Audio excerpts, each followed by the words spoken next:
हाय, hello, नमस्कार. कसे आहात सर्वजण? मस्त मजेत आनंदीच राहा. वैशाली व्लॉग मराठी चॅनलमध्ये तुम्हा सर्वांचे अगदी मनापासून स्वागत करते. चॅनलवर नवीन असाल तर लाईक, शेअर, सबस्क्राईब करायला विसरू नका. सोबतची बेल आयकॉनसुद्धा हिट करा, म्हणजे माझे नवीन व्हिडिओ आले म्हटलं की सर्वात आधी नोटिफिकेशन मिळून जाईल. चला तर मग आजच्या व्हिडिओला सुरुवात करूया. आता सकाळी मुलांच्या डब्यामध्ये मी भेंडी आणि चपाती दिली आणि बघू शकता थोडी भेंडी बाजूला काढून ठेवली दुपारच्या जेवणासाठी आणि दूधसुद्धा तापवायला ठेवलं. लगेचच भांडीसुद्धा पडलेली आहेत भरपूर, तर ती लगेचच मी घासून घेईन. आणि देवपूजा झालेली आहे. बघू शकता बाहेर गार्डनमध्ये आता मी एक 5 मिनटं फिरून येणार. फुलं कोणकोणती आलेत बघूया. आज म्हटलं तर पारिजातकाची फुलं छान अशी झुपकेदार आलेली आहेत, भरपूर आलेली आहेत. आणि गुलाबाची ही पिंक कलरची बघा, ती सुद्धा 2-3 आज आलेली आहेत. भरपूर फुलंसुद्धा झालेली आहेत झाडांना. हे जास्वंदाचं फूल अजून थोड्या वेळाने ते उमलेल. आत्ता वाजलेले आहेत 8. तर बघू शकता इकडे निशिगंधाचं सुद्धा आलेलं आहे 2-3. आणि गुलाबाची पांढरी फुलं आहेत बघा. आणि ते झाल्यानंतर मी फरशी लगेच पुसून घेतली, कट्टा आवरला, भांडी घासली आणि धुणंसुद्धा धुवून घेऊन मी वरती वाळत घालण्यासाठी गेले. तर वरूनचा व्ह्यू बघू शकता आजचा कसा दिसतो. सुंदर हिरवागार असा प्रसन्न वातावरण असणारा आजचा दिवस आहे. पूर्ण हिरवा परिसर दिसतो आजूबाजूचा. खूपच सुंदर पावसाळा असल्यामुळे हिरवाई भरपूर आलेली आहे. खूप छान फ्रेश वाटलं. वरून जाऊन खाली आले मी थोड्या वेळानंतर. एक 10 ते 12 एरझाऱ्या मारल्या, थोडं वॉकिंग केलं आणि धुणं आता मी वाळत घालण्यासाठी बादली बाजूला ठेवली. आता घालणार तेवढ्यात मला हा पंख दिसला, कावळ्याचा पंख पडला होता. तो म्हटलं लगेच कॅमेऱ्यात कॅप्चर करून घ्यावा. आता दुपारी थोडीशी विश्रांती घेऊन मी चहासुद्धा झाला आणि लगेचच जेवणाला सुद्धा स्टार्ट केलं घालायला. आत्ता ॲक्च्युली वाजलेत 6, त्यामुळे थोडा उजेडच आहे. मुलं जेवायला लगेचच बसतील म्हणून म्हटलं पटकन आपला स्वयंपाकच करून घ्यावा.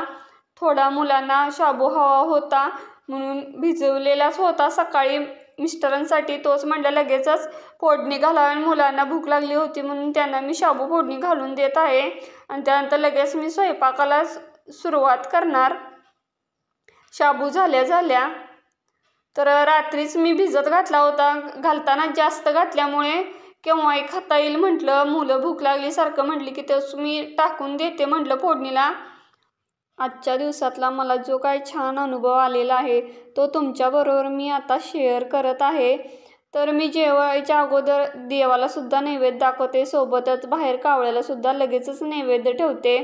तर काय झालं, लगेच ठेवल्या कुठून आला काय कावळा मला काही समजलं नाही. एका क्षणात त्याने नैवेद्य ठेवलेला तो खायला चालू केला.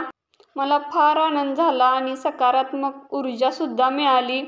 कावळ्याला नैवेद्य दाखवणं हे आपल्या परंपरेत शुभ मानलं जातं आणि लगेचच जर नैवेद्य ठेवल्यावर लगेच जर कावळ्याने खाल्लं तर खूपच छान शुभ संकेत मिळतात असे म्हणतात.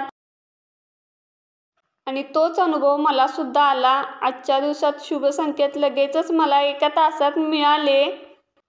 कावळ्याला पितराचे रूप मानले जाते आणि पितरांनी जर लगेचच म्हणजे कावळ्याने नैवेद्य जर खाल्ला तर पितरांचा आशीर्वाद आपल्या पाठीशी नेहमीच राहतो असे म्हणतात आणि पितरसुद्धा संतुष्ट होतात. आणि असंच आजच्या दिवसात झालेलं आहे. माझं 2.5 वर्षापूर्वीचं खूप दिवसांचं रखडलेलं काम आज पूर्ण झालं आणि मी क्लिपसुद्धा जोडली आहे देवासमोर. तो कागदसुद्धा मी ठेवलेला होता, या व्हिडिओमध्ये दाखवलेला आहे.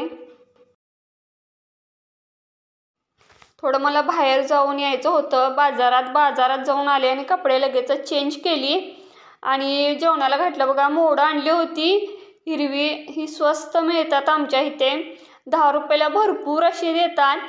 आणि हिरवे मुगाला मोड आलेलं मी घेऊन आले होते 10 रुपयाची. म्हटलं त्याची उसळ करावी, मुलांना याची उसळ फार आवडते, मुलं खातील म्हटलं आवडीनं. आणि भरपूर अशी पावसाळ्यात येतात असली कडधान्य मोडं आणलेली. तर कॅमेरा हल्ला, मोबाईल पडला म्हणून परत मी व्यवस्थित करून ठेवला आता मोडाला फोडणी दिले, त्यामध्ये मी तिखट, मीठ, हिंग, हळद, जरा ओला मसाला, आलं लसूण खोबरं कोथिंबीरची पेस्ट असं छान चरचरीत अशी ग्रेव्हीची भाजी बनवणार आहे. मुलांना फार ती भाजी आवडते. मला नेहमी सांगतात आम्हाला मोड आलेली कडधान्याची भाजी आहे, उसळ करून देत जा. तर झालेली आहे उसळ बघा. छान अशी तर्रीदार उसळ तयार झाली. आणि बघू शकता अजून चपाती करणार आहे. जिरा राईससाठी मी तूप आणि जिरं असं भातातच टाकलेलं आहे. आता वेळ कमी होता माझ्याकडे.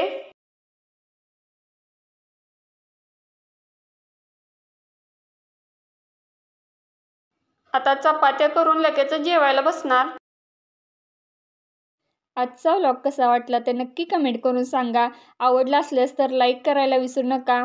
आणि चॅनलवर नवीन असाल तर सबस्क्राईब करा आणि सोबतची बेल आयकॉनसुद्धा हिट करा, म्हणजे माझी नवीन व्हिडिओ आली म्हटलं की सर्वात आधी नोटिफिकेशन तुम्हाला मिळून जाईल.